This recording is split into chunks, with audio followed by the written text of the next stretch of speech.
कल्याण society Indore की posh societies में से एक थी। कल्याण सोसाइटी में एक लड़का था रवि। वो बहुत समझदार था और उसे क्रिकेट खेलने का बहुत शौक था।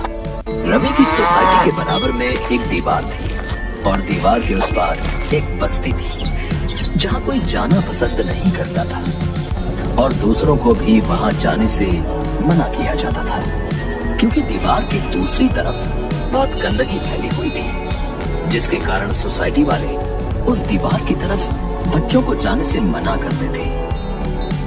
एक दिन सोसाइटी के पार्क में उसी दीवार के पास बच्चे आपस में बात करते हुए, राहुल यार बहुत बोर हो रहे हैं, क्या करें यार। इन पूरी गर्मियों की छुट्टियों में ना तो हम कहीं घूमने गए और ना ही कोई क्लासेस ली। हाँ यार सही कह रहे हो, चलो क्रिकेट ही खेलते हैं। हाँ सही कह रहा है, चलो वही खेलते हैं। सभी लोग क्रिकेट खेलने लग जाते हैं। क्रिकेट खेलते खेलते अचानक रवि की बॉल उस दीवार के पार चली गई। जाओ बॉल लेकर आओ। तेरी वजह से बॉल उधर गई थी तो तू जा लेने बॉल, हम नहीं जाएंगे। वैसे भी घर वाले मना करते हैं उस तरफ जाने को। ठीक है तो तुम लोग यहीं रुको, मैं अभी आता हूँ। रवि उस दीवार से कूदकर बस्ती की तरफ जाता है और जैसे ही वो उस दीवार की तरफ पहुंचता है तो देखता है कि वहाँ जगह जगह गंदगी का ढेर लगा हुआ है। चारों तरफ बस गंदगी ही गंदगी है। अरे यहाँ तो कितने गंदे लोग रहते हैं, हर तरफ बस गंदगी ही गंदगी है और यहाँ के लोग भी यहाँ की सफाई नहीं करते। बहुत गंदगी है यहाँ तो। तभी वहाँ एक आदमी आता है। अरे अरे कौन हो तुम और यहाँ क्या करने आए हो? चले जाओ यहाँ से, हमें अपने घर वालों से गालियाँ सुनवाओगे। चलो भागो यहाँ से। अंकल मैं बगल वाली सोसाइटी में रहता हूँ, मेरी बॉल यहाँ आ गई थी, मैं वही लेने आया था। लो और जाओ यहाँ से और वापस मत आना, चलो जल्दी करो। रवि इधर उधर बॉल ढूंढता है और झट से अपनी बॉल उठाता है और वापस अपनी सोसाइटी चला जाता है। अरे रवि आ गया तू? हाँ यार तुझे पता है उस दीवार के पीछे कितनी गंदगी है। अच्छा इसीलिए ही घर वाले वहाँ जाने से मना करते हैं। क्यों ना हम सब मिलकर वहाँ की सफाई करें? नहीं नहीं मैं तो नहीं जाऊँगा, वहाँ तुम लोगों को जाना है तो जाओ। हाँ मैं भी नहीं जाऊँगा, मेरे मम्मी पापा मना करते हैं वहाँ जाने से।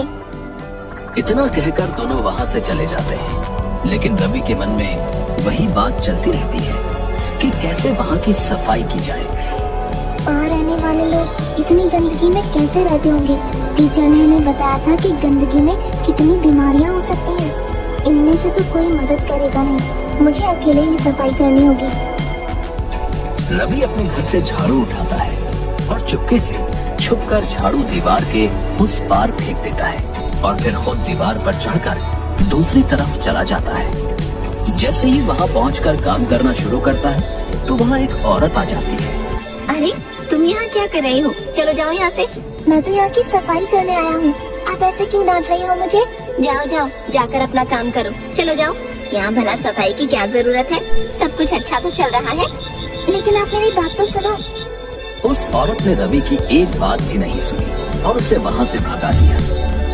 रवि वहाँ से आ तो गया, लेकिन अभी भी उसके दिमाग में वही बात चल रही थी कि वहाँ की सफाई कैसे की जाए। तभी उसकी नजर सोसाइटी में घूम रहे बंदरों पर पड़ी। वो सारे बंदर एक दूसरे की नकल कर रहे थे। उन्हें देखकर रवि के दिमाग में एक सुझाव आया कि वो बंदरों की हेल्प से यहाँ सफाई कर सकता है और वो बंदरों को अभ्यास कराने लगा। कभी वो डांस करता, कभी वो केले फेंकता, कभी गेंद फेंककर उन्हें लाने को कहता। इस तरह अब वो बंदर वही कर रहे थे जो रवि करता था।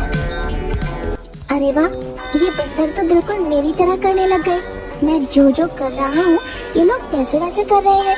अब मैं इन बंदरों की मदद से उस बस्ती की सफाई कर सकता हूँ। अब रवि को बहुत सारे झाड़ू चाहिए थे।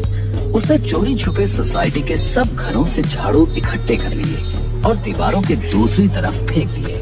उसके बाद रवि बंदरों के सामने गया और सर खुजलाने लगा। उसे देख बंदर भी सर खुजलाने लगे। उसके बाद रवि ने डांस किया तो बंदर भी उसकी नकल करने लगे। तभी रवि ने झाड़ू उठा लिया और सभी बंदरों ने भी एक एक झाड़ू उठा लिया। अब रवि जैसे झाड़ू चलाता सारे बंदर उसकी नकल करने लगते और थोड़ी ही देर में वो सारी जगह साफ हो गई। ये देखकर वहाँ खड़े लोग भी हैरान हो गए और सोचने लगे कि इतने कम समय में इन सभी ने मिलकर इतने सालों से गंदी पड़ी बस्ती को साफ कर दिया। चलो दोस्तों, काम खत्म हुआ, अब चलकर कुछ खाते हैं। रुको बच्चे, तुमने ये काम करके हमारे पूरे समाज को एक बढ़िया उदाहरण दिया है कि अगर हम लोग चाहे तो मिलकर सब मुश्किलों का सामना कर सकते हैं और आस पड़ोस को स्वच्छ रख सकते हैं। हाँ अंकल, अगर आप लोग मिलकर सफाई करते तो आपको इस गंदगी में नहीं रहना पड़ता। साफ सफाई हम सबके लिए जरूरी है। हमें अपने शरीर के साथ साथ अपना आस पड़ोस भी स्वच्छ रखना चाहिए। धन्यवाद, अब हम लोग कभी यहाँ गंदगी नहीं फैलाएंगे। इसी तरह लोगों ने रवि की खूब प्रशंसा की, क्योंकि उन लोगों को अच्छे से समझ आ चुका था कि हम सब मिलकर चाहे तो कुछ भी कर सकते हैं।